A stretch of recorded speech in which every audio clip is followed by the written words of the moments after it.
el progreso, ¿no? El progreso no estaba dentro de los planes o los, eh, las, se me escapa la palabra, los propósitos del Estado, ¿no? Recordarán que la antesala, ¿no? El momento previo del Estado-nación en el que vivimos y en el que se organiza actualmente el planeta. Doctor, eh, perdón que le interrumpa. Parece que su internet se está entrecortando. Así, ay, perdón, permítanme ver. Mm, a ver, tengo buena señal. A ver, Sí, se oye permítanme. bien. Sí, sí, sí, se oye. Ah, capaz Sí. que tal vez puede ser el suyo. A veces nos hace eso el internet. Ya, entonces puede ser que sea el mío. Ya le voy a revisar. Ya, pero sí, Muchas gracias. gracias. Gracias por mencionarlo, porque a veces de acá yo no me doy cuenta y, y es muy oportuno que me lo mencione. Muy bien. Entonces, decíamos que la palabra progreso no estaba considerada, ¿no? Antes, en los primeros estados. Más bien en el estado previo al estado-nación que ahora vivimos es el estado monárquico, cuando eran los reinos, las monarquías, las dinastías. Y el propósito de esos estados no era el progreso, no era desarrollarse. Simplemente a veces cuando tenían estos procesos de progreso, de desarrollo, se daban por como un ejercicio muy espontáneo, pero ahora sí el progreso es un propósito, el desarrollo es un propósito de los estados, e incluso dentro de los estados, de los gobiernos locales. Ahora los gobiernos locales tienen la finalidad del gobierno local es lograr el desarrollo. Antes no era así, ¿no? El gobierno local era una instancia más de proveer algunos servicios, ejercer control, el control social, el ordenamiento un poco, pero el progreso no estaba considerado. Y es muy interesante cómo se ha venido produciendo esta evolución dentro de las funciones del Estado, del gobierno y los gobiernos locales, que ahora ya tienen clarísimo como derrotero, como propósito, lograr el desarrollo. Nos habían dicho también este componente importante, la participación sostenible en el territorio, ya que lo local nos refiere a una conexión muy fuerte con el territorio y el territorio netamente lo determinan las personas, ¿no? Si bien hay recursos naturales y todo eso, pero los territorios están marcados sobre todo por las personas. Adicionalmente nos habían planteado organización, innovación, que es que hay que el desarrollo local es un ejercicio de permanente respuesta, de permanente elaboración de nuevas respuestas a los nuevos problemas, a las nuevas situaciones y asimismo el aprovechamiento de de las nuevas condiciones que van adquiriendo los diferentes territorios, ¿no? Y la equidad también que habíamos hablado que es sumamente importante. Todavía hay grandes problemas de equidad todavía en el ordenamiento territorial del Ecuador. Un caso muy real es el de este cantón. Este cantón, que está ubicado en la provincia de Imbabura, Cotacachi, territorialmente es el cantón más grande de la provincia. No es la capital provincial, es el cantón que tiene la tercera población más grande, ¿no? Este cantón incluso tiene mucho más territorio que el cantón que es capital, que es Ibarra, ¿no? Debe tener casi un 40% más, 30 o 40% más de territorio que Ibarra. Sin embargo, la población de Ibarra ronda los 200.000 habitantes. Este cantón tiene 50.000 habitantes aproximadamente. ¿Y cómo podemos ver aquí la gran inequidad? Es de que este cantón, la mayoría de población es rural. ¿Qué significa? Que en la ciudad, en la cabecera cantonal, es un porcentaje menor, ¿no?, de población al que está distribuido en todo el cantón, ¿no? Hay en lugares altas montañosas, hay lugares subtropicales. Es gigantesco el cantón, al punto que ir desde un extremo, que es el páramo de Piñán, hasta el otro extremo, que es el recinto de las golondrinas, tomaría como 12 horas en camino, en carro, ¿no?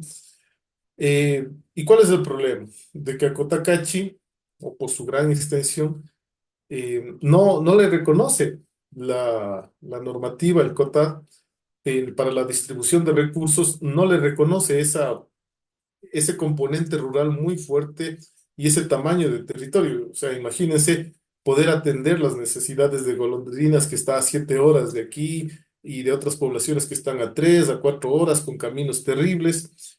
Entonces, ese no reconocer que tiene la ley de estas condiciones hace de que Cotacachi reciba el presupuesto como de un cantón de 50.000 habitantes, perdón, como de una ciudad de 50.000 habitantes. ¿Qué significa eso? Que de acuerdo a la ley se asume que Cotacachi es una ciudad de 50.000 habitantes y con eso, con el presupuesto que recibe, ya atiende a esos 50.000.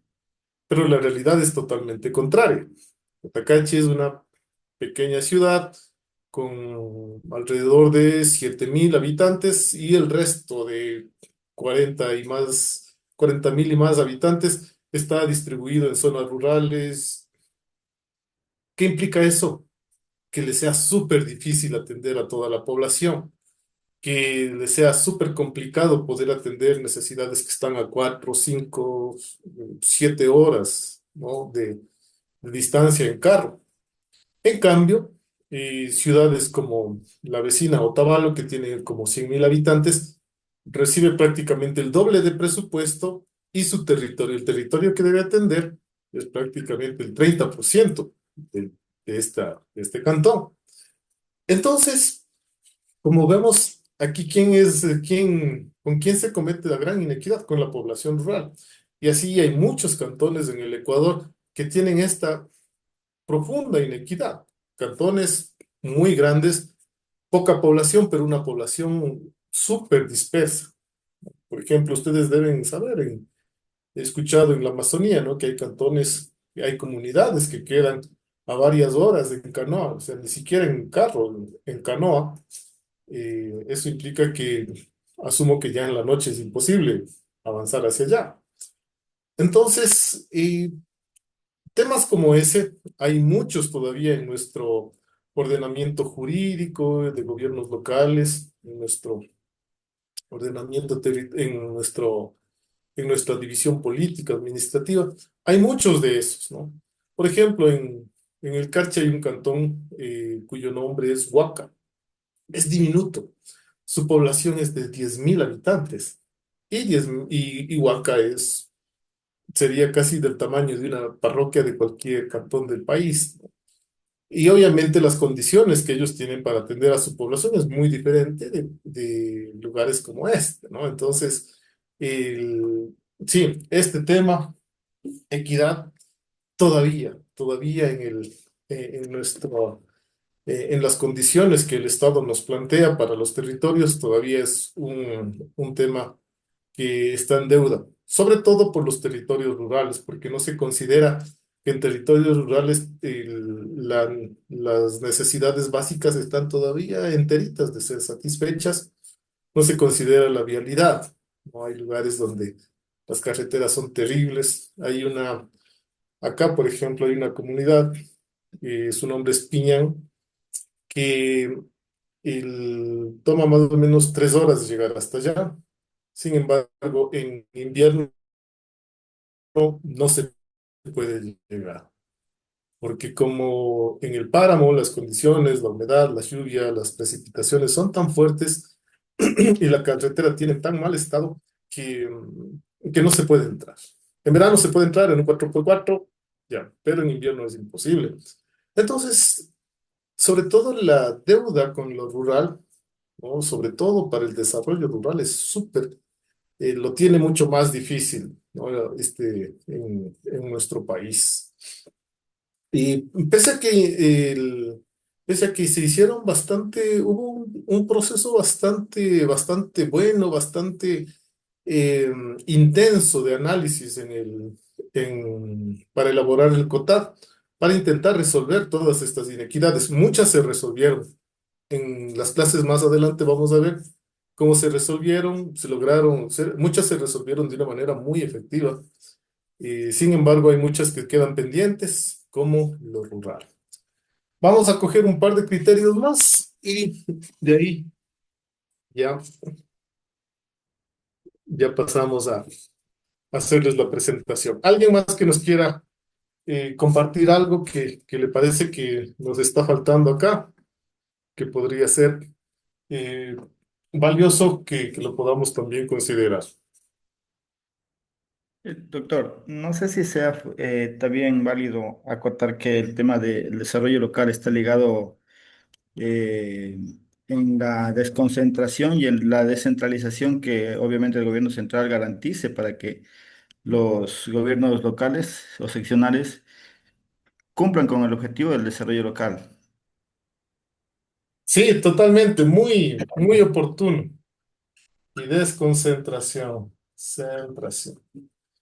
Descentralización y desconcentración. Netamente es un tema muy esencial de lo que es desarrollo local, ya que el nivel de descentralización y las condiciones de descentralización que tenga un Estado van a determinar, ¿no? qué tan, qué tan alcanzable sea el desarrollo local en una localidad, valga la redundancia, ya que la descentralización determina muchas cosas. Por ejemplo, este momento, ¿qué es lo que pasa en el modelo que tenemos? La descentralización determinó la existencia, ¿no? Bueno, establece competencias exclusivas para gobiernos provinciales, municipales, parroquiales. El gobierno provincial tiene entre sus competencias la vialidad rural. El gobierno cantonal no las tiene. Nuestra forma de descentralización determina competencias exclusivas. El gobierno municipal no puede tener vialidad rural. Puede ser que tenga los recursos o que tenga la capacidad de gestión para decir, yo resuelvo qué sé yo, en 4 años resuelvo el 40, el 50, el 60% de mis problemas de vialidad rural, pero denme a mí las competencias, denme a mí ese presupuesto, porque obviamente el gobierno provincial, como también, ¿no? Está dirigido por políticos, los políticos también van a tratar de distribuir los recursos donde les parezca más redituable políticamente. Entonces, el mismo caso de acá, o el mismo caso de Cotacachi, el, eh, por el tamaño del territorio, ¿no? Las poblaciones más alejadas están en este campo, pero las que no se les ha atendido de parte del gobierno provincial son precisamente esas, ¿no? Y como es un cantón pequeño en población, que políticamente no da tantos réditos, obviamente no le van a dar la prioridad de la inversión de de la prefectura, ¿no? La prefectura se va a ir más donde encuentre que está el grueso de votos. Y detalles como estos que caen dentro de esto, ¿no? Dentro de la descentralización. Hay muchas cosas que los gobiernos locales podrían hacer muy bien, pero el formato, el estilo de descentralización no les permite. Anteriormente teníamos un modelo de descentralización a la carta, donde cualquier gobierno local pedía cualquier competencia y le daba. No funcionó, fue un caos total, fue un enredo completo.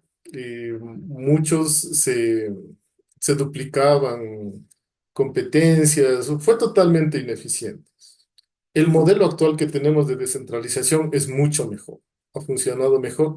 Sin embargo, todavía tiene muchos ámbitos que, que resolverse, ¿no? Y que están muy pendientes.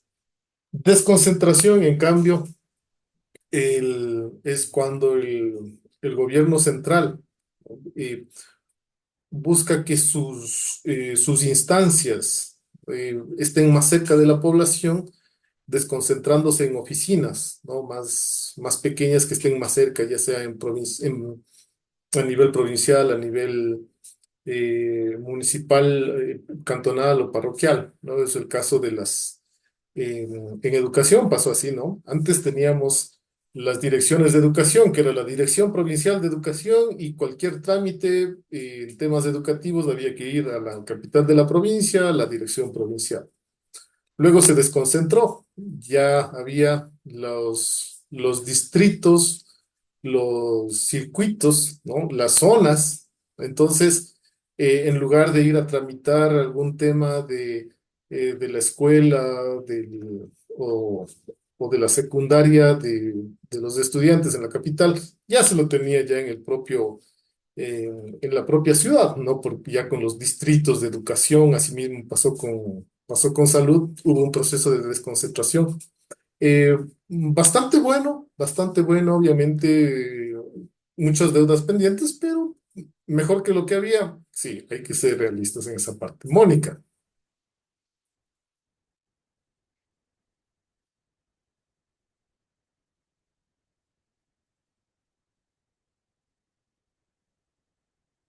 a ver, escuchamos a Mónica. Micrófono, Mónica, no se le El activa. micrófono no se le activa.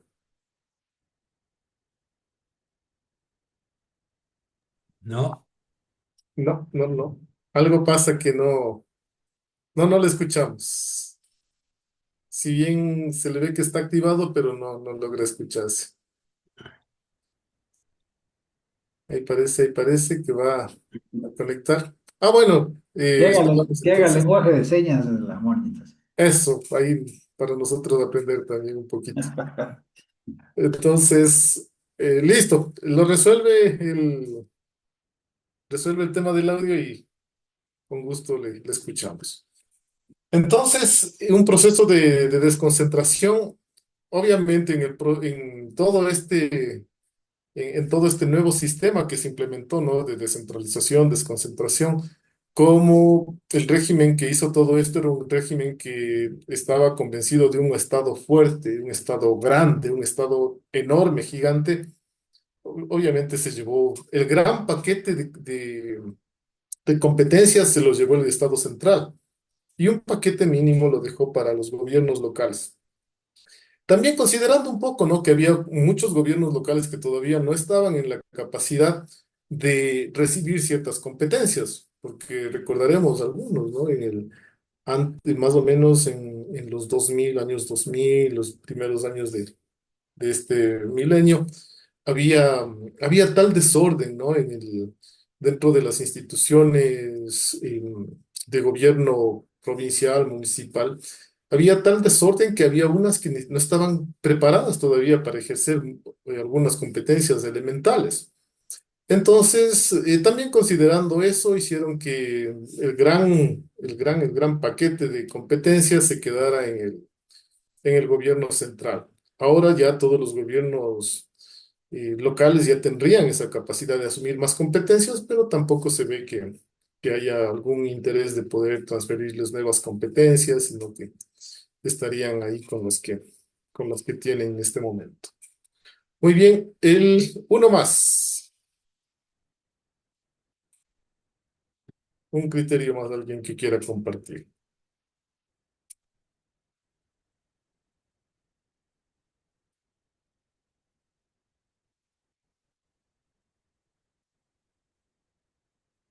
Había alguien que no ha hablado. Yo, Ite, también yo creo que Sí. faltaría ahí mucho el tema de la parte social, porque si bien es cierto, no podemos dejar de lado la parte humana, ¿no?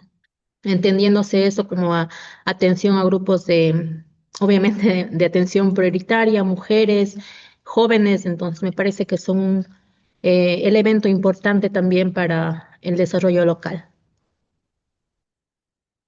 Sí, muchas gracias, Judith. Bueno, si hay deudas con lo rural, hay deudas con muchos ámbitos, eh, así con grupos también, ¿no? De atención prioritaria también, mucho más, ¿no? En temas de discapacidad hay muchísimo todavía que hacer en cuanto a accesibilidad en los temas de género, ¿no? Incluso como sociedad mismo, todavía hay bastante machismo y por otro lado, está surgiendo en el mundo una corriente de extrema derecha que no le gustan, ¿no? Que parece que no le gustan los derechos que le reconocen a la mujer por su condición, y plantean cosas como que el femicidio no existe.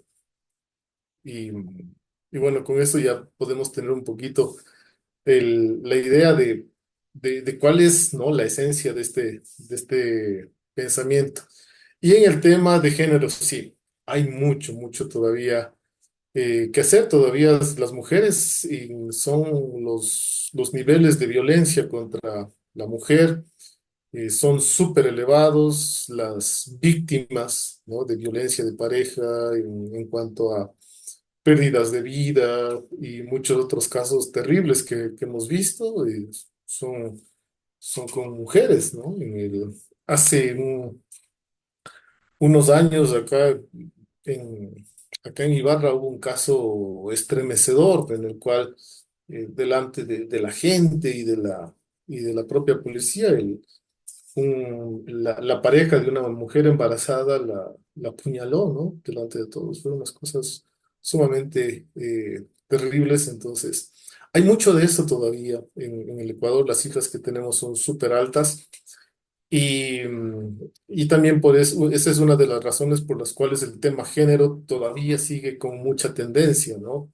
Como el tema central en cuanto a a pensamiento, a propuestas, a nuevas alternativas que están surgiendo en cuanto a lo que deben atender los gobiernos locales, las sociedades. Y sí, sí, sí, me parece muy pertinente este último punto. Y bueno, entonces, como ustedes podrán darse cuenta, eh, desde ustedes mismos, ¿no? Tienen nociones sumamente importantes, nociones sumamente claras y profundas respecto del concepto y del contenido de lo que es todo el mundo del desarrollo local, lo cual nos da una, una panorámica, ¿no? De que vamos a poder avanzar rápidamente y de una manera bastante eficaz sobre los contenidos.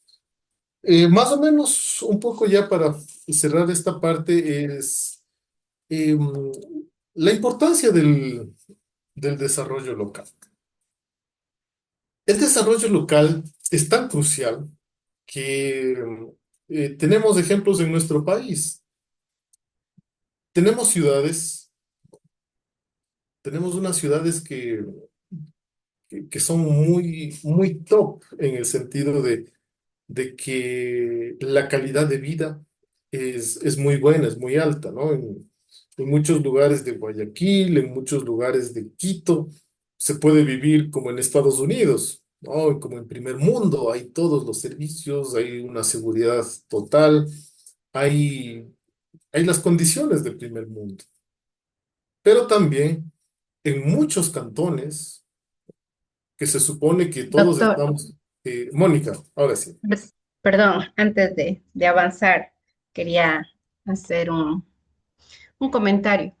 bienvenido. Eh, bueno, em, yo estaba en el receso, ¿no? Pensando el tema del concepto del desarrollo. Y estaba leyendo un poco, ¿no? A mí me interesa mucho entender el tema del desarrollo y desde el concepto, ¿no? Leía que desarrollo en sí es crecimiento, es avanzar y me, me viene a mí a la mente, ¿no? ¿Qué ha pasado en nuestro país?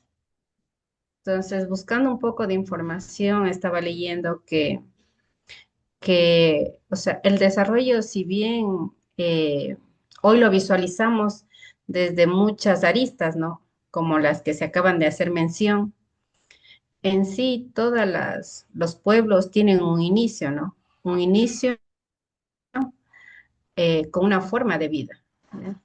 Y esta forma de vida está muy involucrada a su parte cultural, a su parte social, a su forma económica, ¿sí? Sin embargo, por ejemplo, ya cuando hablamos de economía eh, o de la participación, son conceptos actuales, ¿sí? Pero si bien estos conceptos o de género ya vienen a ser conceptos en los que se vienen hablando a nivel del mundo, eh, en, en- hay diferentes niveles de desarrollo en todos los continentes, ¿no? Y no se diga, por ejemplo, si lo ponemos a visualizar, como yo hacía mención, el desarrollo es muy diferente visto desde la costa y visto desde la sierra. Y bueno, yo me encuentro en la Amazonía y siempre esa ha sido mi gran inquietud, ¿no? Entonces, considero que esto es importante volverlo a reflexionar en nuestro país, en el tema de que nosotros, si bien nos vamos apegando a conceptos actuales, esos conceptos todavía no están visualizados para nuestro país, o sea, en ámbitos de desarrollo. Cuando hablamos, por ejemplo, de conceptos de género, que de lo que hacía usted mención al tema de las mujeres, vemos países, por ejemplo, como es Argentina, donde ya el tema de género tiene otro análisis, ¿no? Ya el tema del feminismo ya se lo está viendo como un tema que ya no tiene una razón de ser, eh, porque se lo está llevando hacia los niños y toda la afectación en la identidad de un niño, ¿no? Y todos los avances, e incluso viéndolo desde las políticas de los ODS, de los Objetivos de Desarrollo. eh, en Argentina se hace un análisis de toda esta visualización que tiene que ver con la medicina como una potencia, ¿no? Económica, ¿no? Entonces, considero que es muy importante para estudiar nosotros, como irlo visualizando qué ha pasado en nuestro país, qué ha pasado en el Ecuador, en las diferentes áreas del territorio en cuanto a la conceptualización del desarrollo. Porque si bien el desarrollo es avanzar, no todos los pueblos avanzan a la misma dinámica, ¿no? Y depende mucho de las condiciones que se dan y tiene que ver mucho con las políticas que se implementan en cada territorio. Entonces, yo hablaría que estos conceptos de desarrollo están muy referidos a una política, ¿sí? Y a la incidencia que tiene la política a nivel nacional y a su vez a nivel local. Entonces, eso nomás, doctor, quería hacer un comentario acerca de eso.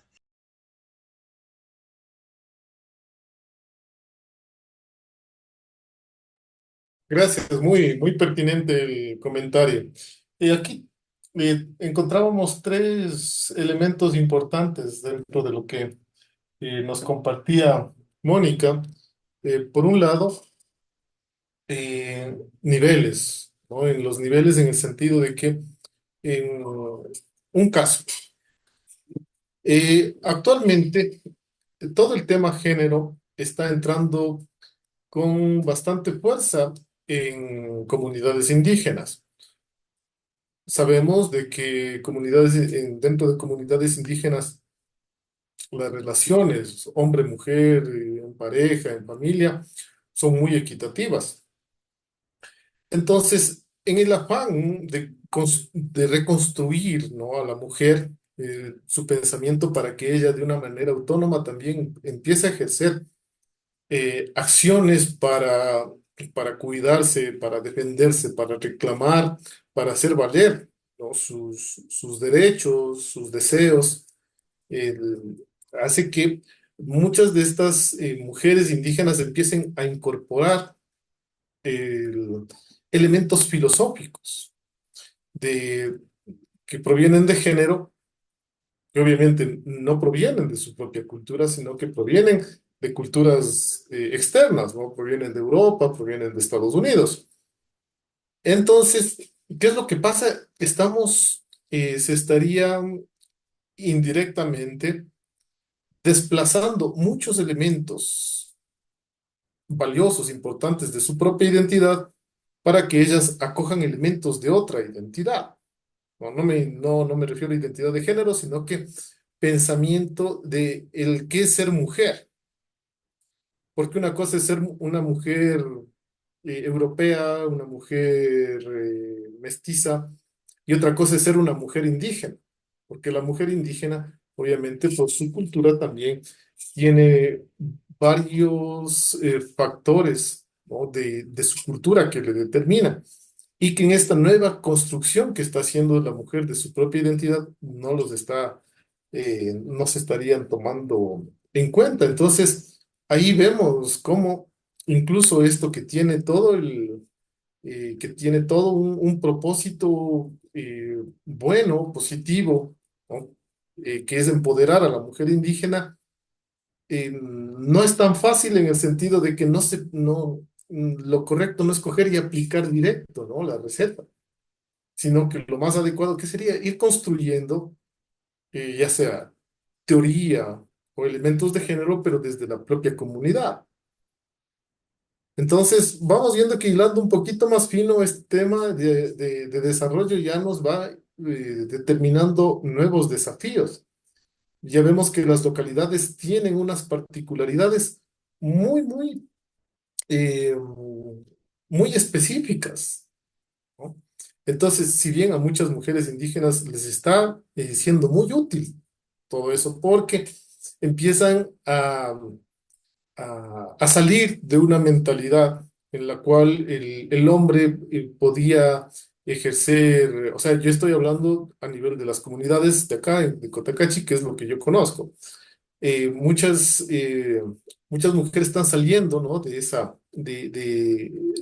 ese pensamiento, ¿no? De que el hombre tenía el derecho de poder ejercer ese, ese dominio.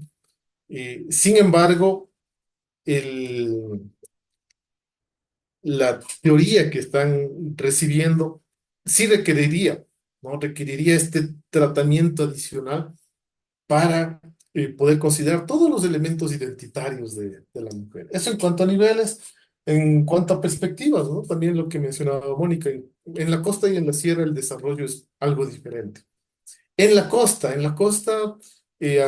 generalizando un poco, en la costa a la gente le gusta disfrutar del día a día, disfrutar de lo que ha trabajado, ¿no? Y pasárselo bien. En cambio, acá en la sierra no es tanto así, más bien como que nos gusta ahorrar y proyectando a que, bueno, después, cuando ya haya cubierto todo eso, ahí ya voy a entrar en modo disfrute, ¿no? Entonces, todas estas prácticas, estas formas de ser, de pensar y de asumir la vida, nos determinan este reto, ¿no? El reto del desarrollo local. Y lo importante es de que debería ser lo suficientemente flexible como para aplicarlo a nuestras localidades, pero esa no es la realidad, sino todo lo contrario. En la Constitución del 2008 y en el COTAD se estableció un modelo único. En ese modelo único se asume que todos somos igualitos, se asume que quiteños, cuencanos, esmeraldeños, gente de Sucumbíos, de Zamora, de Loja, todos vivimos igualito, todas las mismas situaciones, entonces nos dota de herramientas y de derechos con los cuales nosotros podamos salir adelante en cada uno de nuestros territorios, pero la realidad no es así, ¿no? Si algo somos, sobre todo en el Ecuador, es diversos. Y es el actual marco que tenemos no da, no es abierto para diversidad, ¿no? Eso, y cerrando ya las ideas y lo que les venía comentando, ¿no? Acá en el Ecuador tenemos barrios en los cuales se vive como en primer mundo y tenemos otros barrios en los cuales se vive como en los lugares con menos desarrollo del planeta. ¿Qué implica eso? Un término, el desarrollo local. Un barrio de primer mundo y el otro barrio del cuarto, quinto, sexto mundo, eh, ¿qué es lo que les diferencia? Que los dos tienen diferentes niveles de desarrollo local. El uno ha desarrollado tanto que no tiene, ya prácticamente no se diferencia del primer mundo. Por ejemplo, en Guayaquil hay ciudadelas donde la, el nivel de vida es altísimo, igualmente en Quito, ¿no? Hay lugares, me parece que es Cumbayá, ¿no? Donde vive la gente que tiene muchas más posibilidades económicas y son lugares preciosísimos.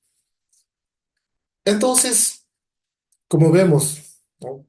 El desarrollo local sí puede hacer la diferencia, sí hace la diferencia.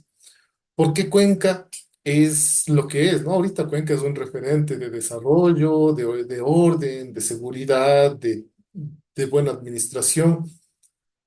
¿Por qué no todas las ciudades del Ecuador pueden ser como Cuenca? O así como Cuenca tiene esas condiciones, hay otros lugares como Esmeraldas, en donde hay muchas zonas donde están bajo el control de grupos violentos. ¿Cuál es la razón? Es desarrollo local. En el uno ha habido desarrollo, en el otro no ha habido. Está todavía enterito por trabajar, por lo cual este factor, el desarrollo local, sí hace la diferencia. Sí puede marcar diferencias importantes para la gente, para la población y para la sociedad.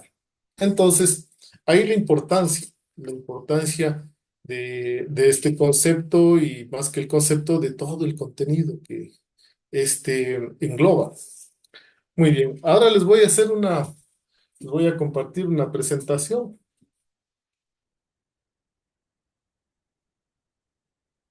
ya para ir entrando en materia.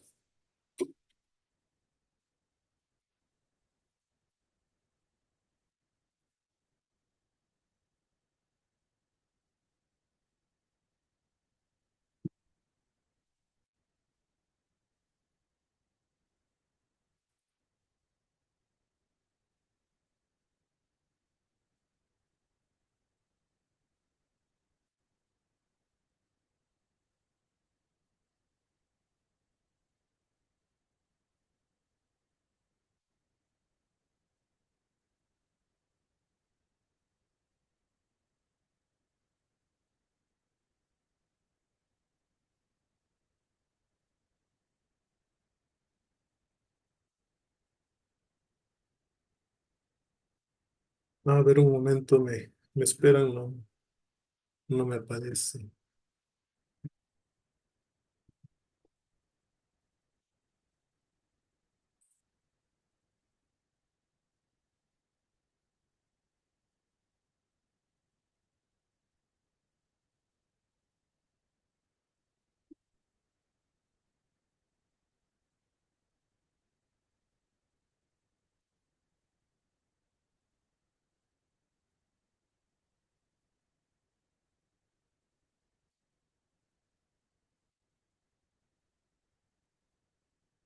Muy bien, sí lo ven, ¿no es cierto? Sí, Sí. se visualiza. Ya, perfecto.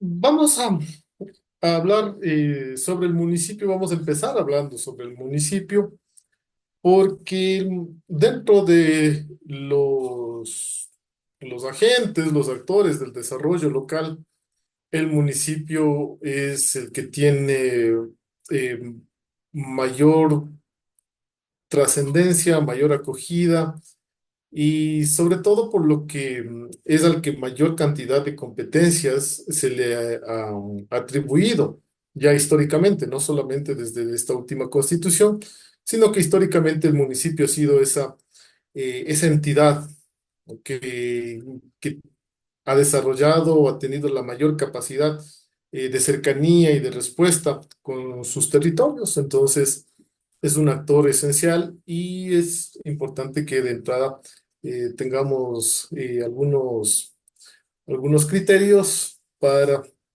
con los cuales vamos a ir avanzando el resto de la materia. Esta presentación es en base a un documento de José Swin Nahua. Él hace un recorrido histórico sobre algunas particularidades del municipio ecuatoriano y es un trabajo bastante interesante. Les voy a compartir también el- tanto el texto como luego la diapositiva.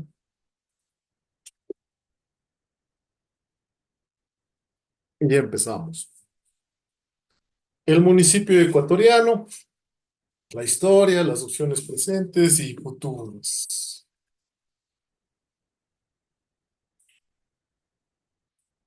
El enfoque que le da el autor a este documento, a este trabajo que él ha realizado, es una evolución histórica de las funciones municipales con una explicación de las establecidas en la actual Constitución del 2008, ¿no? Una reseña histórica breve que nos permite entender cómo el municipio está tan ligado a nuestra historia como país, ¿no? El municipio está ya desde nuestras mismas raíces y por eso tiene hasta la actualidad, ¿no? El municipio no ha sido reemplazado por otros nombres, por otras denominaciones o por otras formas de administración de los territorios. Y bueno, anteriormente, como éramos colonia de España, ¿no? El gobierno municipal llega con la conquista. ¿No? Antes de la conquista española, aquí había pueblos indígenas que tenían su propia organización del territorio, su propia organización local, que posteriormente ¿no? Cayeron en dominación, bajo el dominio de los incas, que ellos también tenían su forma de administración territorial. Entonces, como vemos, el tema administración territorial no es nuevo, ¿no? Incluso ni siquiera nos llega de Europa. Ya lo teníamos aquí, ya había con las formas de organización que tenían, ¿no? Y una de las más grandes es el Imperio Inca, cómo lograron llegar a tener una jurisdicción desde el Perú, Ecuador, un territorio gigantesco, y cómo lograr administrarlo y sostenerlo. Hubiese sido interesante ver que si no hubiese llegado acá los españoles, hubiese sido interesante ver, ¿no? Hasta dónde llegaban las administraciones indígenas en México, Centroamérica, los mayas, los aztecas, que tenían ya su propia ciencia, sus propias formas de arquitectura, sus propias formas de organización, no solamente como un estado, sino ya como un imperio. Imagínense lo complicado que es administrar una ciudad. Ahora más complicado administrar una región, un estado y mucho más un imperio, ¿no? Un imperio. Entonces, había mucha organización territorial. Y cuando llegan los españoles, obviamente no se pueden coger muchas cosas y quitar y nada más.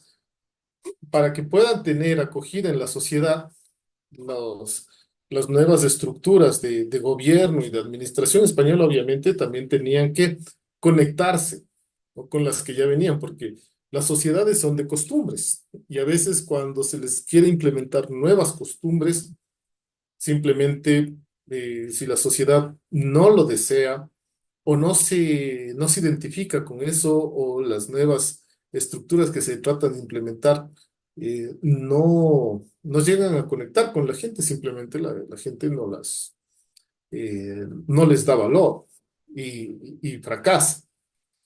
Entonces, por parte de, de la corona española tuvo que haber también un trabajo muy inteligente, ¿no? Como para saber adaptar la forma de gobierno que ellos tenían, adaptarlo acá y a través de ellos también poder administrar todo este territorio, todo este enorme continente.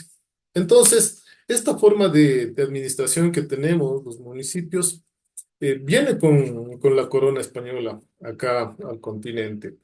Y donde lo podemos ver, sobre todo en ciudades de la sierra, ¿no? En la cual el Parque Central siempre tiene ahí una iglesia y también dentro de la arquitectura de las plazas centrales está también el ayuntamiento, está el municipio, la casa de gobierno. Ese modelo es español.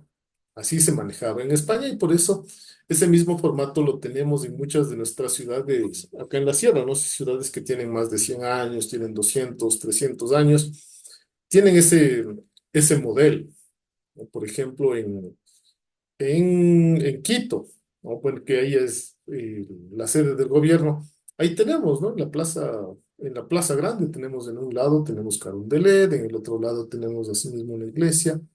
Y toda esa zona tenemos templos de arquitectura impresionante. Entonces, eso nos viene con la corona española. Ese formato que todavía lo tenemos acá, nos viene con la corona española.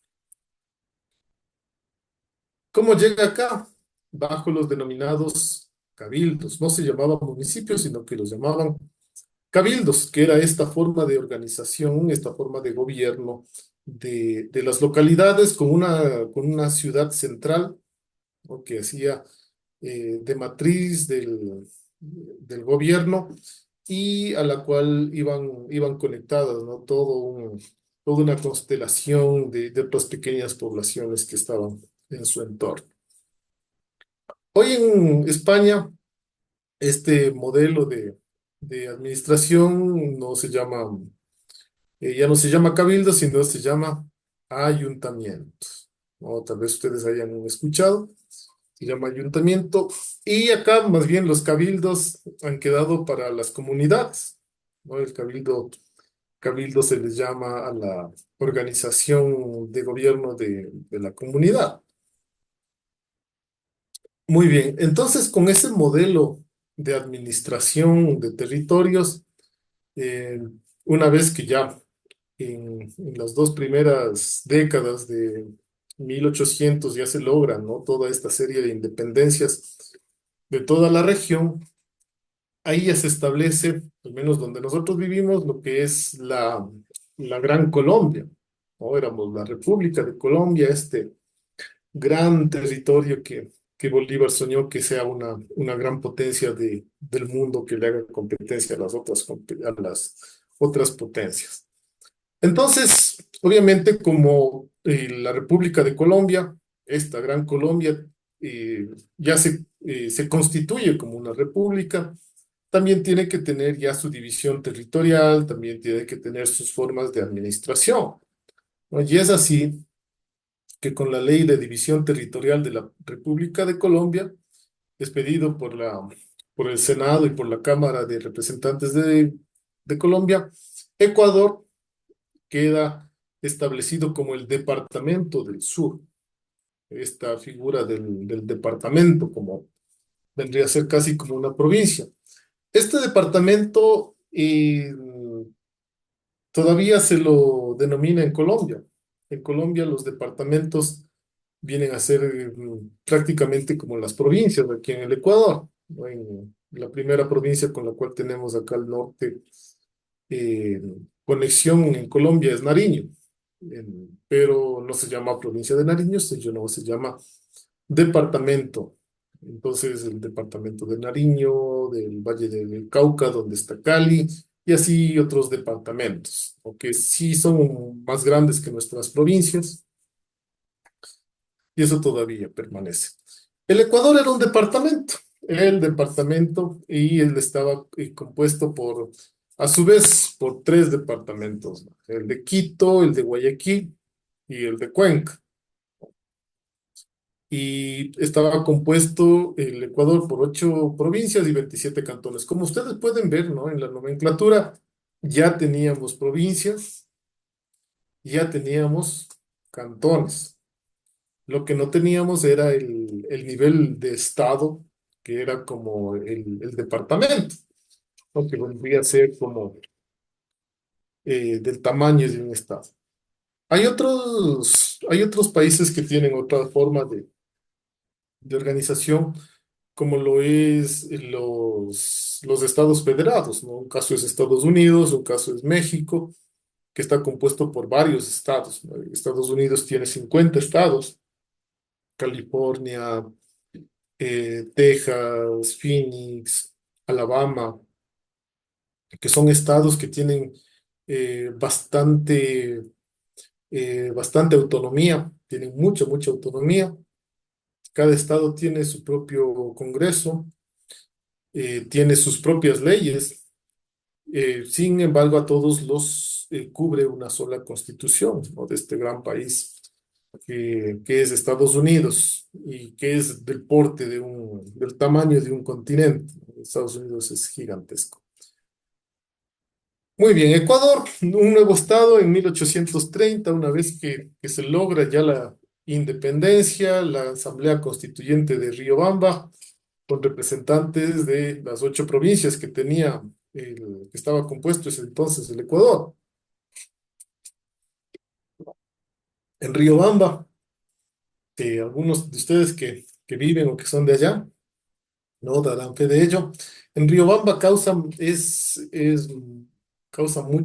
hay mucha valoración en el ser la ciudad en la cual estuvo la primera constitución del Ecuador, la primera vez que estuve en Riobamba, con algunas personas que intercambiaba diálogo, me mencionaban eso, ¿no? Aquí somos la cuna de la patria, porque aquí se firmó, aquí se elaboró la primera constitución del Ecuador. Entonces es algo que incluso conocen bastante, ¿no? El lugar donde se firmó, y es como que hay mucha identidad, hay mucha apropiación de ese suceso en Riobamba, ¿no? Entonces, la Asamblea Constituyente en Riobamba, con representantes de las 8 provincias, elabora la Constitución, ¿no? Este elemento, esta capacidad constitucional, se mantiene,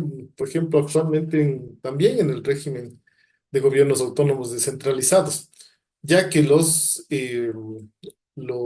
municipios tienen la capacidad de constituir parroquias. Obviamente hay una serie de normas, de requisitos, pero pueden constituir, ¿no? Y eso es una constitución. Una constitución crea un estado, crea una provincia, un cantón, crea una parroquia, ¿no? Ese es el propósito de esta constitución.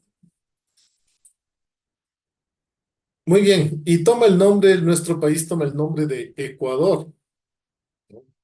Un nombre bastante particular porque no refiere a nuestra historia, no refiere a nuestra cultura, no refiere a sucesos que han marcado nuestra cultura o a personajes, ¿no? Sino que refiere a la línea imaginaria que atraviesa el planeta y que lo divide se me escapa el nombre, hemisferios. Y es porque años antes estuvo por acá la misión geodésica francesa y pegó mucho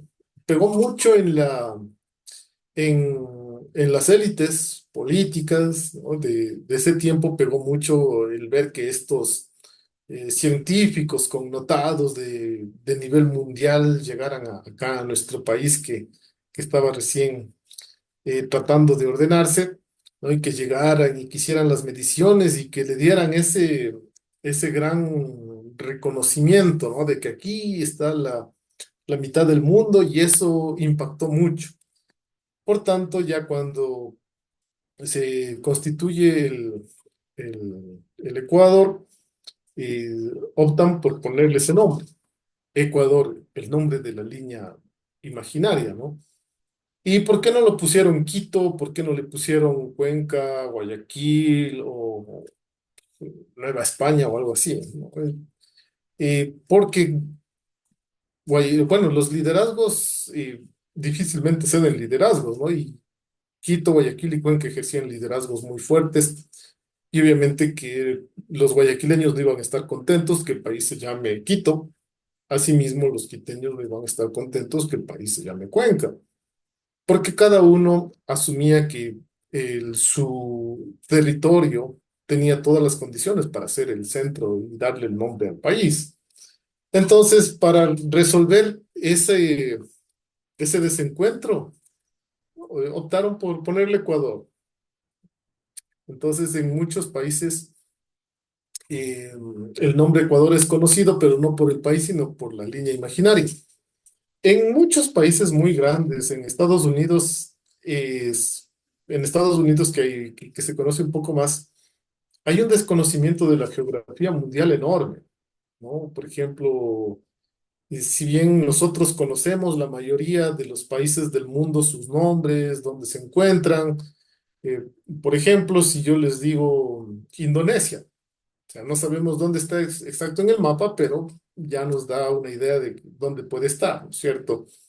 En Europa no va a estar, en África tampoco, ¿no? En cambio, en muchos países de primer mundo les preguntan sobre países sudamericanos y asumen que deben estar en África. Entonces, hay bastante ese desconocimiento. Y bueno, tal fue la influencia de la misión geodésica francesa porque en ese tiempo también era un valor sumamente importante la ciencia, ¿no? Lo científico a nivel de las élites intelectuales, élites políticas, élites económicas, los científicos eran gente muy connotada, ¿no? En ese tiempo la ilustración era algo muy respetado, entonces era como que algo que daba mucho valor. Entonces, que estos grandes científicos estén en Ecuador era una cosa extraordinaria. Entonces, hay que ponerle algo al país, hay que ponerle un nombre relacionado con ellos eh, porque suena de categoría, ¿no? Muy bien, sigamos. Se mantiene la división territorial de la Gran Colombia, o sea, en la constitución inicial, ¿no? Se mantiene estos tres departamentos, las 8 provincias. Luego, ya con la constitución de Vicente Rocafuerte, ahí se eliminan los departamentos. No hay departamentos, pero se mantienen las provincias, los cantones y las parroquias. Como ustedes verán, hay estas tres formas de administración territorial vienen desde nuestros orígenes constitucionales, ¿no? Y algo interesante también pasaba con el tema de las provincias en la última constitución, como hubo mucho debate. Había muchas personas, había muchos planteamientos de que se deberían eliminar las provincias. Y podría tener cierto sentido, o sea, eliminar los gobiernos provinciales, mejor dicho, no las provincias, sino los gobiernos provinciales, ya que muchas de sus competencias podrían realizarlas sin ningún problema los gobiernos municipales. Sin embargo, ¿por qué no se tomó esa decisión? Es por temas políticos, porque asumieron que, o sea, como esta forma de gobierno estaba tan arraigada a la población, podía tomarle a mal. Podía tomarle a mal y decir, no, esta gente está desbaratando nuestro país. Y recuerden, ¿no? Después había un referéndum constituyente, o sea que no se podía inquietarle a la gente en el sentido de que darle ideas de que lo que se está haciendo está mal. Y con el caso de las provincias fue así.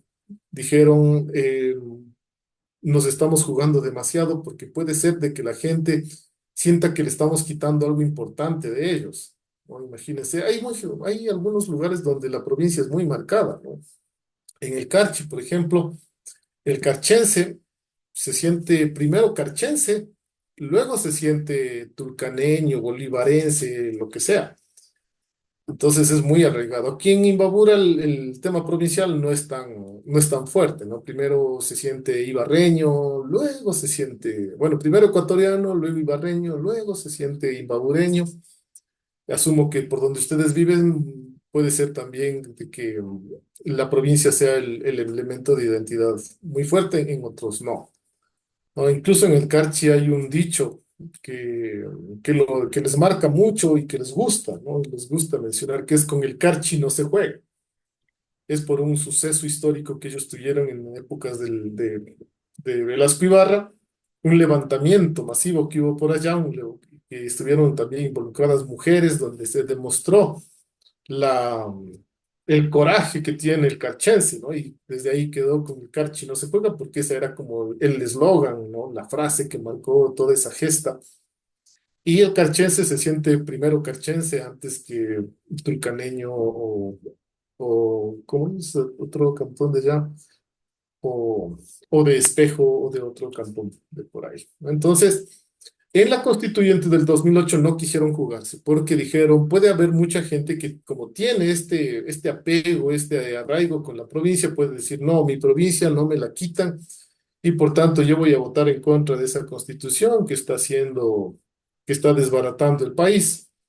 Por eso mantuvieron los gobiernos provinciales. De ahí sí era muy seria la idea de eliminar el gobierno, no la provincia, pero sí el gobierno provincial. Justo, Diego, a ver, creo que querían opinar, o parece que no. Bueno, si quieren opinar, o me levantan la mano o me interrumpen, no hay ningún problema. Entonces, había esa situación, no quisieron jugarse el referéndum constitucional y dijeron, le dejemos. Tal vez más adelante, porque como se iban a crear las regiones, bueno, se crearon en el papel, las regiones están creadas en el Ecuador, pero nunca se ejecutaron. Asumieron de que, bueno, una vez que ya las regiones estén funcionando y demuestren que el gobierno provincial no hace mucho, entonces ahí lo quitamos. Pero fue lo contrario, ¿no? Las regiones nunca se ejecutaron y se mantienen los gobiernos provinciales. Muy bien, la constitución de Vicente Rocafuerte elimina los departamentos, mantiene las provincias, los cantones y las parroquias, ¿no? Ahí nosotros tuvimos ya la primera ley de división territorial propia, porque hasta entonces, como veíamos, manteníamos esa ley de división territorial que nos venía desde la Gran Colombia. Muy bien.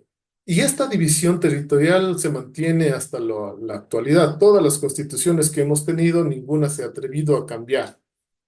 Ninguna se ha atrevido a quitar los municipios, ninguna a eliminar parroquias, ninguna a poner otra figura que no sean las que tenemos. ¿Qué significa eso? Que ya hay un nivel de aceptación en la población sumamente fuerte, está arraigado, la gente ya se identifica con eso, entonces ya es como un debate cerrado, ¿no? En que el Ecuador o tenga municipios, o tenga departamentos, o tenga cabildos o alguna otra forma, ¿no?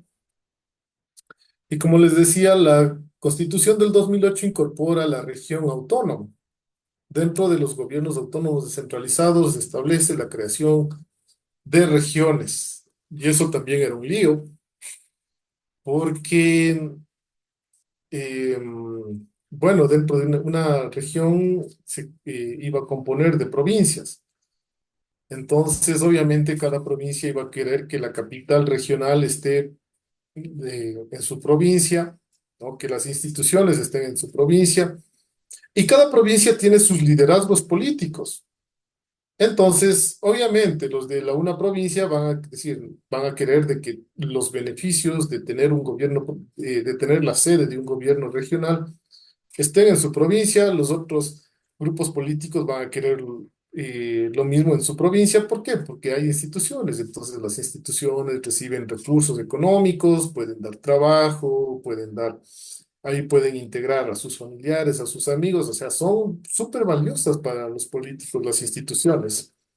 Entonces, mm, muy difícilmente iban a ponerse de acuerdo. Y ese fue el gran problema con las regiones, que dejó todo a voluntad, ¿no? Si es que ahora unas provincias se pusieran de acuerdo y dijeran, vamos a armar la región, se podría, pero en la práctica no. No va a haber nunca acuerdo al respecto. Y las regiones era una propuesta bastante buena, bastante interesante, ya que eh, hay, hay proyectos, hay actividades que el gobierno, eh, que un gobierno regional puede hacer mejor que el gobierno nacional. Como por ejemplo, las grandes carreteras que en este momento están habiendo muchos problemas con algunas. ¿Por qué el gobierno provincial no puede arreglar esa carretera que es de nivel nacional? Porque no le corresponde. Y el gobierno nacional no se da abasto con tantas carreteras, entonces no logra atender, no logra repararla, no logra darle mantenimiento. Pero si hubiera un gobierno regional, sí pudiera, mucho más rápido, mucho más eficientemente. Era muy buena, es muy interesante la propuesta de un gobierno, de gobiernos regionales. Lamentablemente no han llegado a concretarse. Avancemos un poco más. Y ahora el cantón. A partir de esta diapositiva, vamos a ir viendo eh, fotografías de edificios municipales, palacios de gobierno de diferentes ciudades de aquí del Ecuador. Unos que son muy lindos, son históricos, ¿no? Entonces,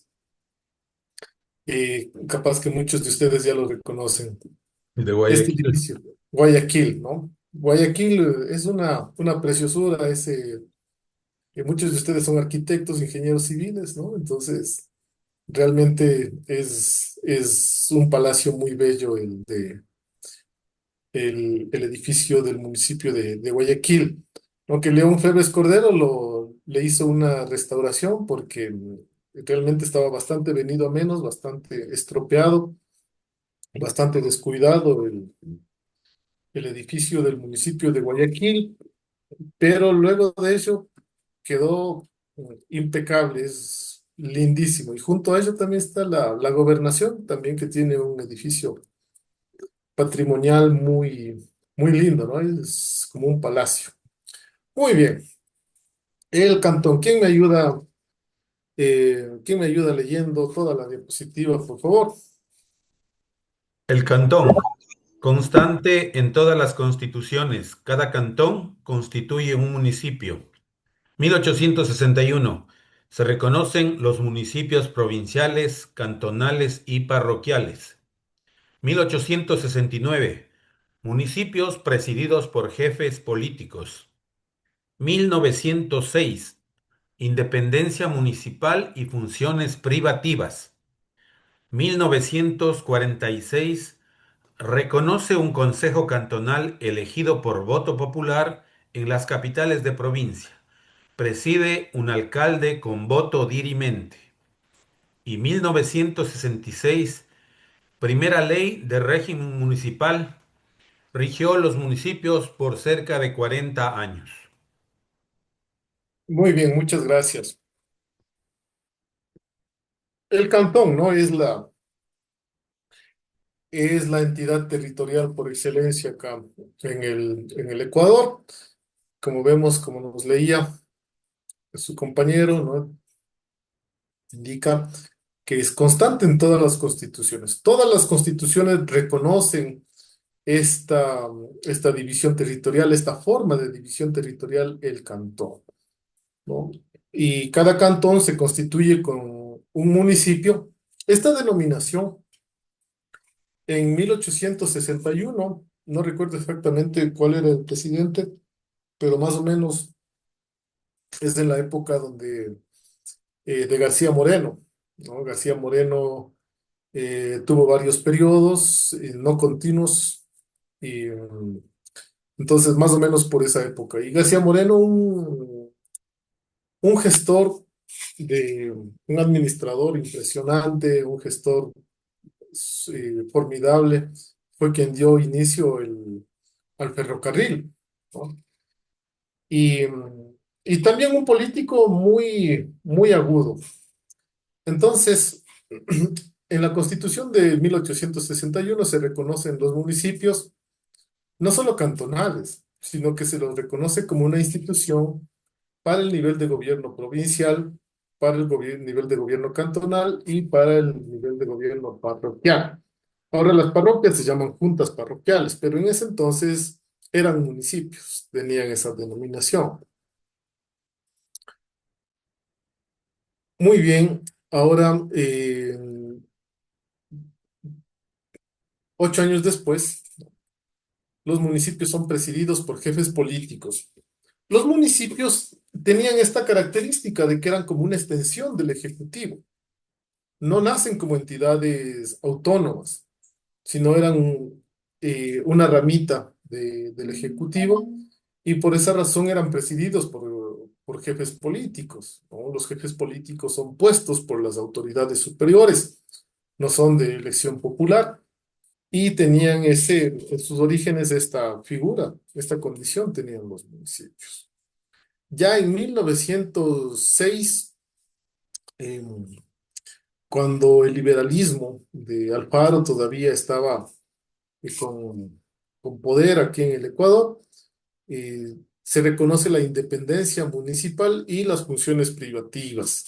Ahí los municipios se vuelven autónomos, tienen eh, esta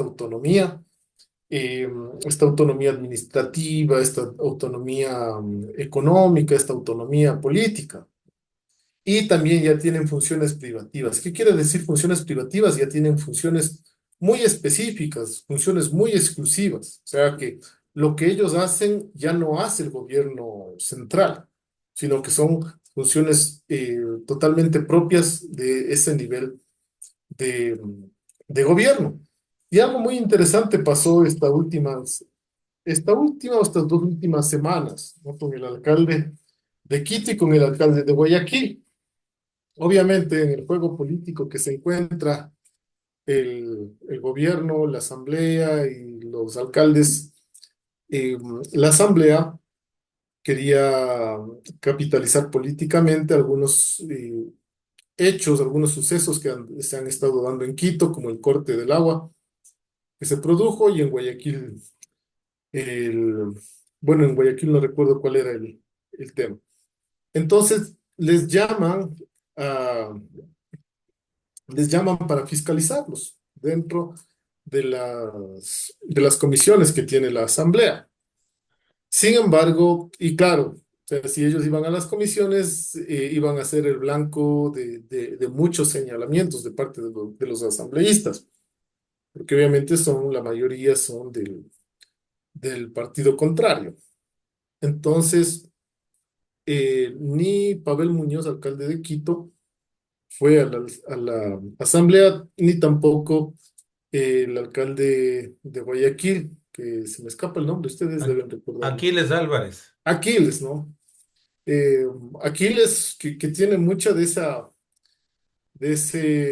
impronta del guayaquileño, ¿no? El guayaquileño bravo, confrontador, y a veces que hasta por ahí dice algún término fuerte, ¿no? Madera de Guerrero. Exacto, entonces él como que, bueno, por un lado sabe que Guayaquil responde mucho a esa forma de liderazgo, y por otra parte también el hecho de ser guayaquileño ya le inscribe, ¿no? En esa impronta de el guayaquileño, que es un luchador y un defensor de su Guayaquil. Entonces, bueno, yo creo que eso le debe sumar muchos puntos de popularidad y de aceptación. Bueno, los convocan a ellos a la asamblea, a estas comisiones, para fiscalizarlos y no fueron. ¿Bajo qué argumento? El argumento de que son gobiernos autónomos. Y como gobiernos autónomos, descentralizados, ellos no son sujetos de fiscalización del legislativo nacional, que es la Asamblea Nacional, porque la Asamblea Nacional fiscaliza al gobierno central. A los GATS no. ¿Por qué razón? Porque son autónomos. Y los dos se pegan una pequeña clasecita, ¿no? de este tema al señalar de que el órgano fiscalizador que tiene el GAT es el consejo municipal, y efectivamente es eso. O sea, no se estaban yendo contra la ley. Quien fiscaliza al gobierno, al alcalde, a la autoridad, o a la gestión municipal, es el consejo, son los concejales. Por tanto, ninguno de los dos fue a la asamblea. ¿Y qué estaban haciendo ellos ahí en ese momento? Ejerciendo esta independencia, esta autonomía que tienen los municipios, ¿no? Por eso es de que este proceso de, eh, de, ¿cómo es? De eliminar puestos de trabajo que está sacando adelante el gobierno central, no afecta a los gobiernos autónomos descentralizados, porque son autónomos. Bueno, el otro lineamiento que ya son las evaluaciones y todo eso, eso sí, la ley determina para todos los servidores públicos. Pero este proceso de disminuir personal no afecta a municipios, prefecturas, porque son autónomos, ¿no? Entonces, es muy valiosa esa autonomía, les da a los municipios, a los cantones, a las provincias, les da esa capacidad de ejercer esa autonomía política, esa autonomía eh, económica, ¿no? Esa autonomía administrativa y cada uno. Y eso da mucho potencial para poder implementar procesos de desarrollo local. Ahora que no se aprovechen, ahí es otra cosa. Avancemos. Eh, ya en 1946, un año después de la Segunda Guerra Mundial, ¿no? La Constitución reconoce un consejo cantonal elegido por voto popular en las capitales de provincia, y la preside un alcalde con el voto dirimente. Entonces ya se reconoce un órgano colegiado legislativo en el seno ya del municipio. Ya en el 66, la ley de régimen municipal, se implementa la ley de régimen municipal, ¿no? Esta es la primera ley de régimen municipal. Entonces, esta tuvo una vigencia de 40 años hasta que ya luego la reemplazó el COTAD, el actual COTAD, que es larguísimo, ¿no? Código de ordenamiento, ¿cómo es? Es un trabalenguas. COTAD. Ok, a ver, ¿qué municipio es ese?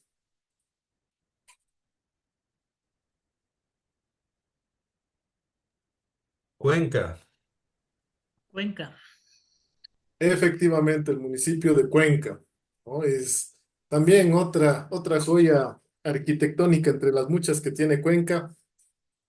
Es también una pieza muy valiosa de la arquitectura patrimonial ecuatoriana, el municipio, el Palacio Municipal Cuencano. Muy bien. Por favor, me ayudan leyendo la diapositiva.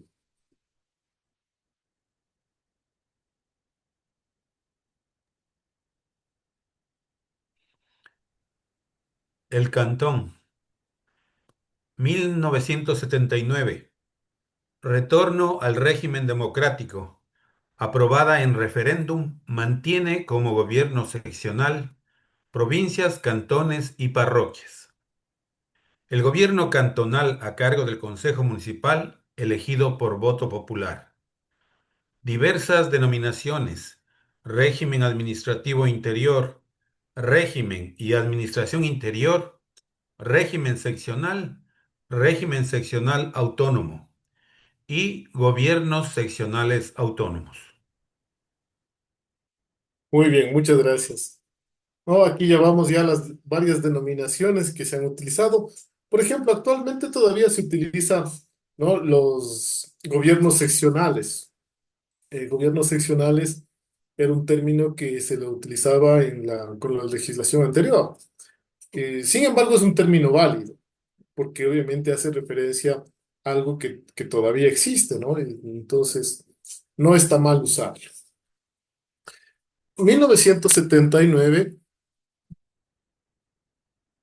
el Ecuador retorna a la democracia y en el retorno a la democracia tienen que restablecerse muchas cosas. Entonces, parte de ello es la elaboración de una constitución y la constitución del 79 aprobada en referéndum mantiene, ¿no?, esta denominación gobierno seccional y también mantiene esta nomenclatura, provincias, cantones y parroquias. No hay ningún cambio al respecto. Adicionalmente, el gobierno cantonal estará a cargo del Consejo Municipal elegido por voto popular. Anteriormente no se elegía alcaldes, elegían al presidente del consejo y él hacía las funciones que actualmente hace el alcalde, ¿no? Él presidía el municipio, él lo administraba, él era quien estaba a cargo de la administración del cantón. Hoy se lo elige por voto popular. Posteriormente no se van dando diferentes denominaciones: régimen administrativo interior, régimen y administración interior, régimen seccional autónomo, gobiernos seccionales autónomos. Si bien esos, para referirse a los gobiernos autónomos descentralizados, son términos válidos, son términos que no son incorrectos, ¿no? Si es que ustedes los desean utilizar. Muy bien, avanzando. A ver, ¿ese cuál es? El edificio municipal de... Ese es de la Tacunga, parece. O Alguien de por ahí cerca. de Salcedo. No, a ver. Sí, es el de la Tacunga. De la Tacunga es, claro, es de la La Tacunga. Tacunga.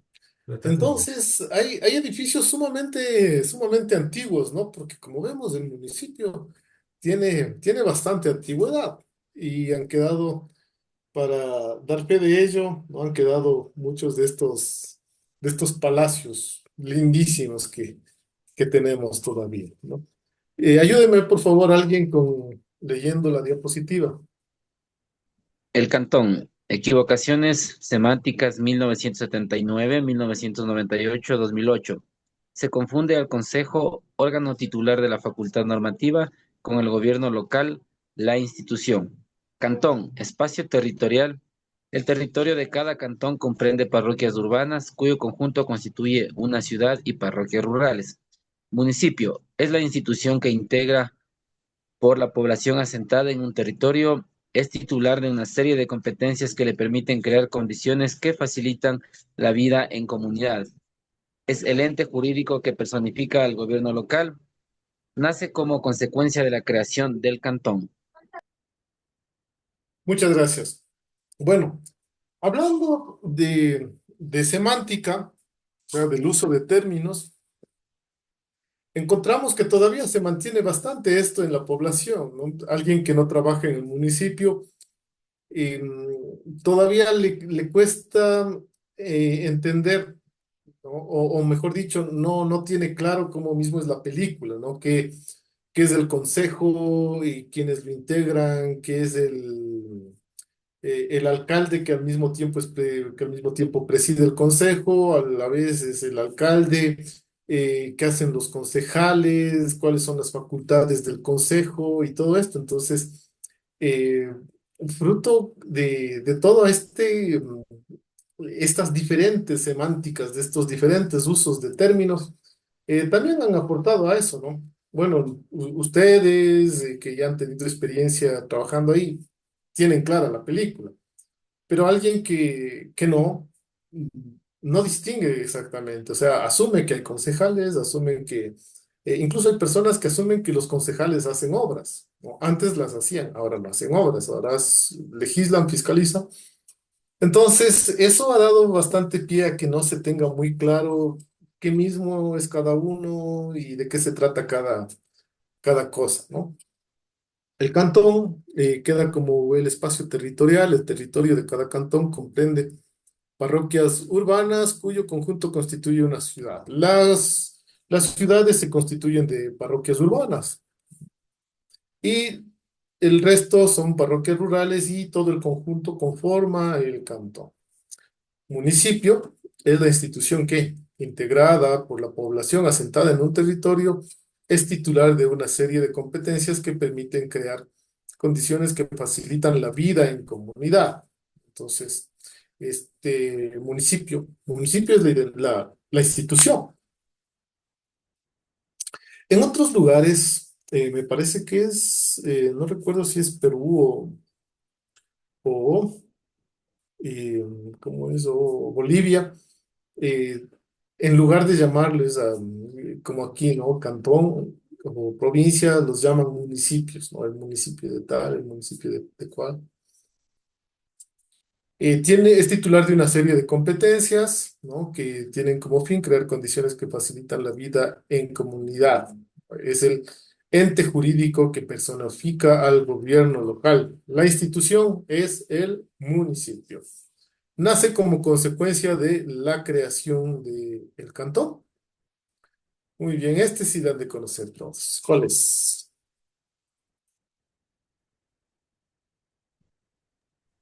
Municipio de Quito. Exactamente. Este fue derrocado, el colonial fue derrocado en la época de, no recuerdo si de Sixto Durán Ballén o antes, alcalde de Durán Ballén y hicieron eso. Qué Por pena, más, ¿no? Qué pena, debió ser lindo debió haber de... sido restaurado, pero por más que quisieron adaptarle a la arquitectura, pero no, no fue posible. Sí, y es como Es un como un cajón ahí. intruso, ¿no? Porque queda en plena Plaza Grande. Sí, Entonces ahí tenemos en un lado tenemos a Carondelet, en el otro lado tenemos el Palacio Arzobispal. el Palacio Arzobispal, en Al el otro frente lado. la catedral y el municipio en el cuarto lado del cuadrado, digamos. Una Ujú. lástima. Claro, y imaginar este edificio, bueno, tal vez en ese momento asumieron de que darle un aire de modernidad, algo así, Sí, pero no, no sé, y para colmo no es nada vistoso, ¿no? O sea, no se le entiende muy bien la arquitectura, no se sabe hacia dónde, es, qué intenta es un cajón trompudo. prácticamente. ¿No? No tiene tantos elementos que son simbólicos, como los edificios, los palacios municipales, ¿no? Entonces, claro, el anterior debió haber sido lindísimo y nada, lo han derrocado. Muy bien. Y me ayudan, por favor, con leyendo la diapositiva.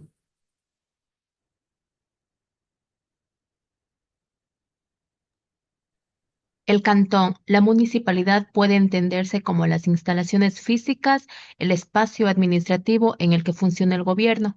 También puede entenderse como la institución. ¿Todo? Sí, por favor. Ya. Gobierno local. Denominación genérica que tiene este nivel de gobierno en el concierto internacional. especialmente en proyectos de desarrollo de la banca multilateral y agencias internacionales de cooperación.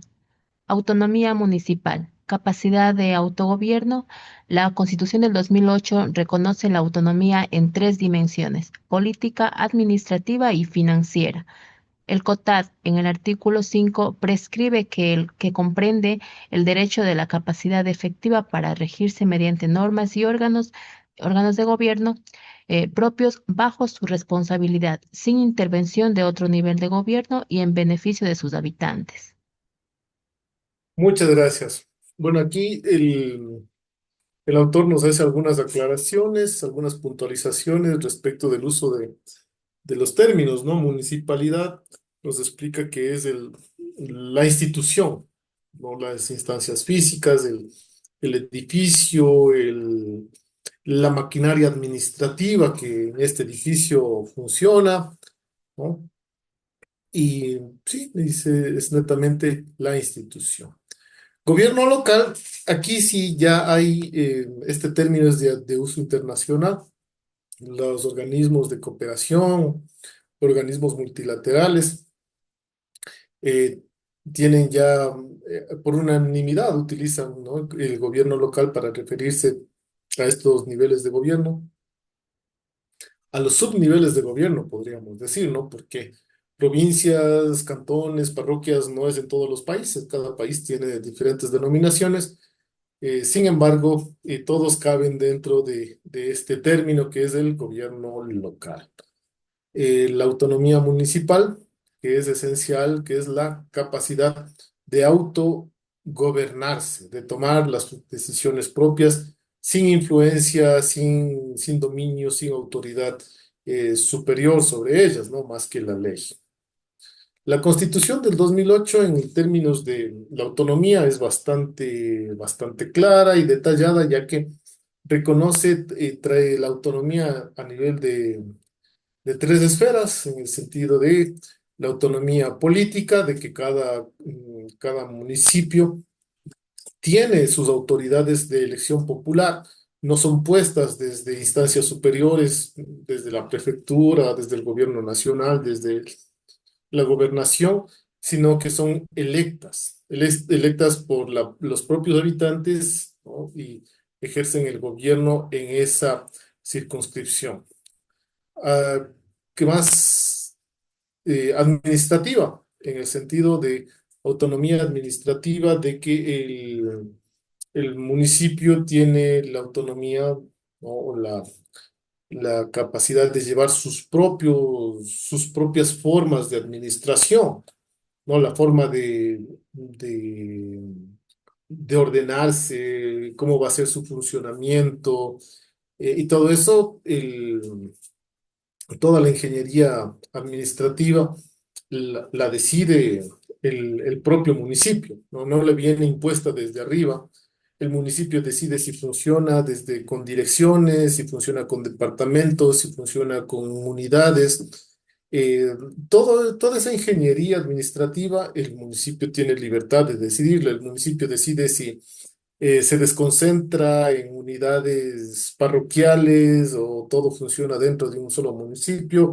El municipio decide si para hacer las obras los hace directamente o contrata a otros. Entonces, toda esa autonomía para decidir cómo administra y cómo lleva los procesos administrativos le reconoce la Constitución. Y financiera, por el lado de que el municipio puede generar sus propios recursos y por otro lado puede decidir cómo distribuir y utilizar los recursos, ¿no? Obviamente dentro de sus competencias. El municipio, por ejemplo, un municipio no puede gastar dinero en vías rurales porque eso es competencia de la prefectura. Obviamente ahí no puede, ahí estaría yéndose contra la ley. Sin embargo, lo financiero implica eso, ¿no? Que tiene la libertad de decidir cómo va a distribuir los recursos. El COTAD prescribe que comprende el derecho a la capacidad efectiva para regirse mediante normas, órganos de gobierno propios, bajo su responsabilidad, sin intervención de otro nivel de gobierno y en beneficio de sus habitantes. Avancemos. El cantón, este punto es importante, ¿no? Ya que el cantón anteriormente tenía esta visión, tenía esta filosofía de ser, que era ser un prestador de servicios. Posteriormente pasa a ser un promotor de desarrollo y bueno, ahí tenemos que hablar un poquito de los gobiernos municipales indígenas en esa parte. A ver, ¿quién me ayuda con esta diapositiva, por favor? El cantón. De prestador de servicios a promotor del desarrollo. El municipio ha sido el gobierno de cercanía. Ha tenido a su cargo un paquete importante de servicios básicos: agua potable, alcantarillado, desechos sólidos, mercados, etcétera. Otros servicios que con la evolución de la sociedad se han vuelto indispensables. Proyectos participativos en los 90, impulso de la planificación participativa, AME, actor clave en los 90, Banco del Estado, Programa de Desarrollo Municipal, créditos para infraestructura con intervención previa a mejorar capacidades institucionales, cooperación internacional con USAID, GTZ, AESI, cooperación belga. Muchas gracias. El municipio antes tenía esta connotación, un prestador de servicios. Sin embargo, a inicios, no fue a inicios, más o menos por la mitad de los años 90, surge un proceso bastante interesante, que llegan al poder en diferentes cantones alcaldes indígenas. En uno de los más conocidos, ustedes deben haberlos conocido, él fue prefecto también. Alcalde de Cayambe, Guillermo Churichumbi. No, en Chimborazo, Curicama, Curicama, ¿no? Él era alcalde de de Guamote creo que fue. Guamote, exactamente, ya. Entonces, en Guamote, acá en Cotacachi, en Otavalo, hay uno también en Cotopaxi, que se me escapa, pero bueno, en provincias que tienen una población indígena importante, llegan al poder, ¿no? A través de Pachacutic, pues ya cuando el movimiento indígena logra tener su propio partido político, llegan al poder, porque tenían esa capacidad por la población numerosa de indígenas, llegan al poder y ellos empiezan a implementar los gobiernos participativos y las administraciones participativas. Y eso fue interesante porque la base de de estos gobiernos eran la planificación participativa. Y eso fue una bomba, porque empezaron los municipios a hacer muchas otras cosas que antes no hacían.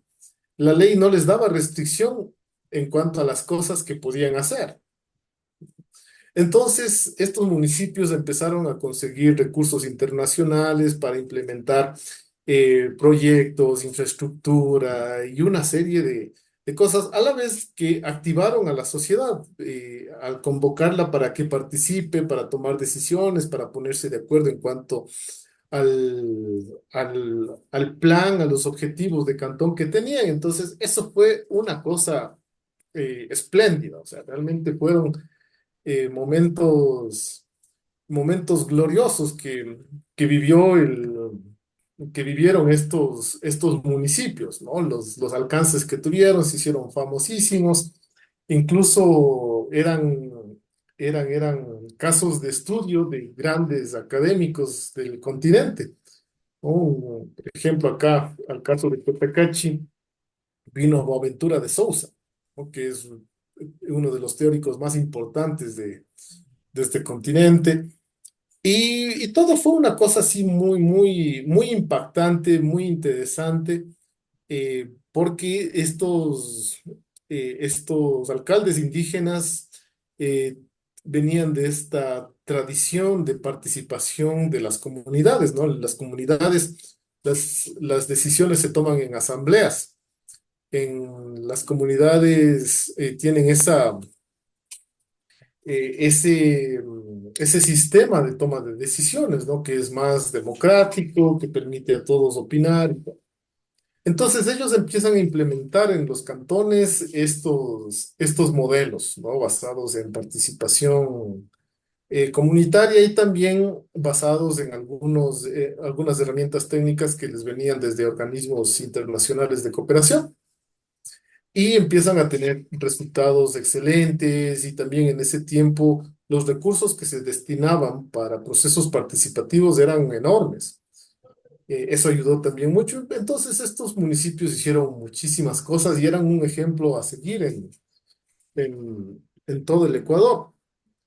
Ellos implementan los primeros planes de desarrollo cuando la ley no contemplaba que los municipios hagan planificación o que realicen planes de desarrollo. Ellos, por iniciativa propia, empiezan a implementar y empiezan a tener resultados súper buenos. Y eso marcó el inicio de que acá en el Ecuador los gobiernos municipales, provinciales, parroquiales, tengan como visión, ¿no? Tengan como propósito lograr el desarrollo. Ahí ya se empezó a hablar de desarrollo local.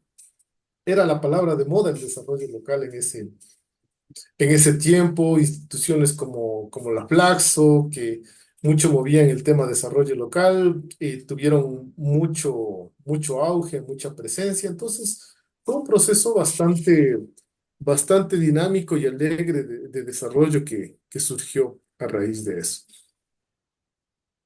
Sigamos con algunas ideas más que tenemos aquí, ¿no? Este elemento, esta condición, ¿no? Que tiene el municipio de cercanía con la población ha sido muy importante para que tenga el impacto que ha tenido y para que reciba, ¿no? esta categoría especial que tiene el municipio con la gente. Ha tenido a cargo un paquete importante de servicios básicos, agua potable, alcantarillado, desechos sólidos, mercados. Eso hacían los municipios. Pero a raíz del surgimiento de estos gobiernos municipales indígenas, estas alcaldías indígenas, se puso de moda que los municipios hagan desarrollo. ¿Pero qué desarrollo? Desarrollo local. Y veían que sí es posible porque estos gobiernos indígenas lograron cosas sumamente interesantes. Y sobre todo, ¿no? Lograron traer muchos recursos de fuera para poder implementar muchos programas súper buenos. Un caso acá muy emblemático, acá en Cotacachi, que llegó a ejercer la competencia de salud. Entonces, esa competencia la realizaba el municipio, trajeron médicos cubanos. Ahí es cuando empiezan a traer médicos cubanos porque Cuba hacía cooperación internacional enviando médicos, ¿no? Cuba no producía productos industriales, producía médicos. Entonces Cuba vendía o enviaba como cooperación los médicos cubanos. Entonces vinieron médicos cubanos, el hospital empezó a funcionar, ya tenía cirugía, atención gratuita. Era una cosa extraordinaria, era un surgimiento del desarrollo local realmente maravilloso, ¿no? Acostumbrados el país a estos municipios que solamente daban el agua potable, el alcantarillado, hacían manejo de desechos sólidos, ver todas las cosas que empezaron a hacer los municipios participativos fue extraordinario. Y desde ahí los municipios ya quedaron con esa visión de que son entes enfocados en lograr el desarrollo, el progreso. Otros servicios que con la evolución de la sociedad se han vuelto indispensables, ¿no? Cada vez van habiendo más servicios. Por ejemplo, ahora cada vez a los municipios les perdonan menos no tener albergues para perros. Acá le pelean mucho al municipio de que no tiene un albergue y el municipio no quiere hacer un albergue porque ha hecho un estudio, ¿no? Respecto del manejo de la fauna urbana y se encuentra de que hay mucha irresponsabilidad en el sentido de que hay en muchas instancias hay muchas personas que les que acostumbran llenarse de perros y después ya no los quieren. ¿Y qué es lo que hacen? Los dejan en la calle, los abandonan y luego tiene que hacerse cargo el municipio. Y más bien optaron por implementar otras políticas, ¿no? Más bien por tener bastante control de la tenencia de animales y todo eso, que les ha dado buenos resultados, pero no ha construido albergues. En cambio, en otros lados la gente presiona y presiona que debe haber un albergue para los perritos. Y más bien con ONGs lo que han logrado hacer es de que con estas ONGs tener monitoreados a los perritos de la calle, un poco educar a la gente en el tema porque les dan de comer, ¿no? Hay perritos que los llaman comunitarios, o sea, que no tienen dueño, pero es conocido del barrio, los vecinos le dan de comer, lo cuidan, algunos porque lo ven enfermo los llevan al veterinario, entonces ha dado resultados interesantes esa parte, ¿no? Entonces vemos cada vez se van ampliando y la sociedad pide y pide y pide más cosas, obviamente, porque el municipio tiene como fin poder atender a la sociedad para darle mejores condiciones de vida. Perdón, Entonces, doctor, perdón, una pregunta. por supuesto. Precisamente de esos modelos de desarrollo que implementaron los municipios liderados por indígenas, el referente fue Auquitituaña, justamente en Cotacachi. Luego vinieron los de Otavalo, algunos en Chimborazo, en Azuay. La pregunta es, ¿qué ha quedado de la intención del proyecto del norte que Auqui Tituaña trazó con el paso de los tiempos? ¿Qué ha quedado? ¿Han seguido? Se ha deformado o se ha perdido totalmente? Eh, bueno, lo que ha quedado más bien fue a nivel de constitución. Eh, la historia para no hacerla muy larga. Aunque implementa el gobierno participativo, la sociedad se conecta, empieza a participar, empieza a haber bastante desarrollo, muchos proyectos.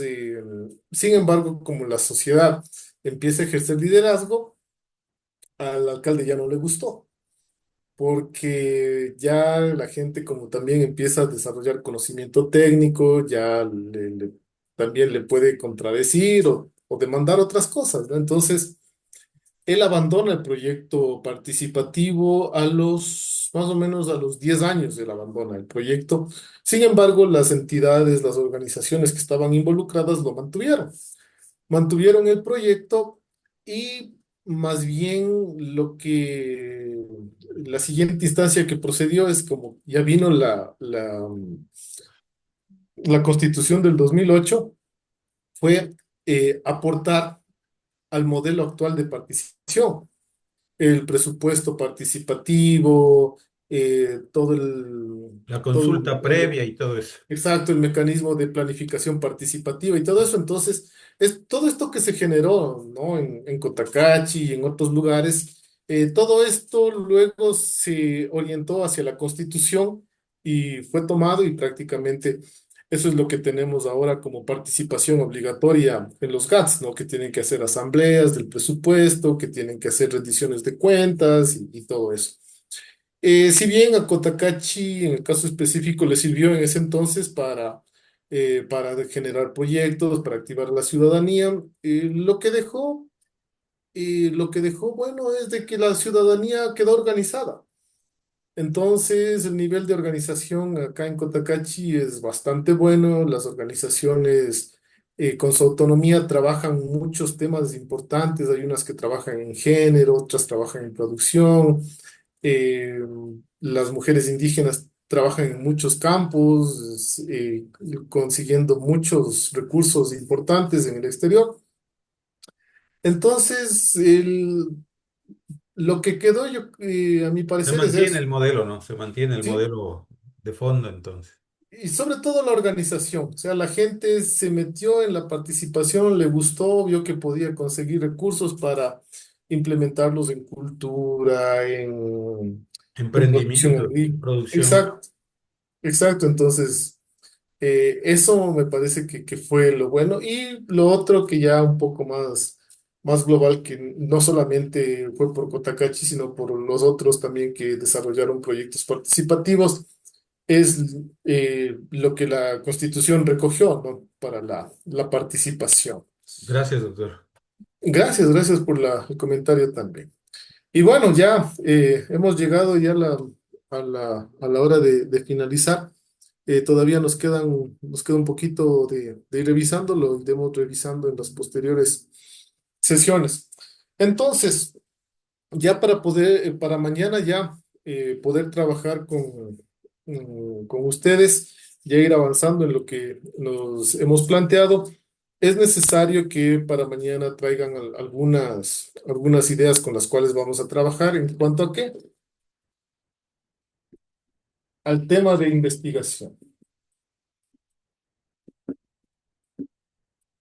Para mañana es necesario que traigan definido el tema de investigación, no necesariamente ya en su especificidad, ¿no? Porque muchos tal vez tenían varias ideas y recién ponerse ahí a pulirles sí toma tiempo, pero sí ya la noción de lo que quieren hacer, la noción central, ¿no? Asimismo, una noción de qué problemática, porque una investigación, como cualquier otro proyecto, está enfocada en entender algún problema que hay, ¿no? Muchas veces los problemas pueden ser de que las teorías no están sirviendo para poder abordar ciertas problemáticas, o puede ser problemas ya de administración, de la manera de gobernar del gobierno local, varios problemas. Entonces, asimismo, una noción del problema, ¿no?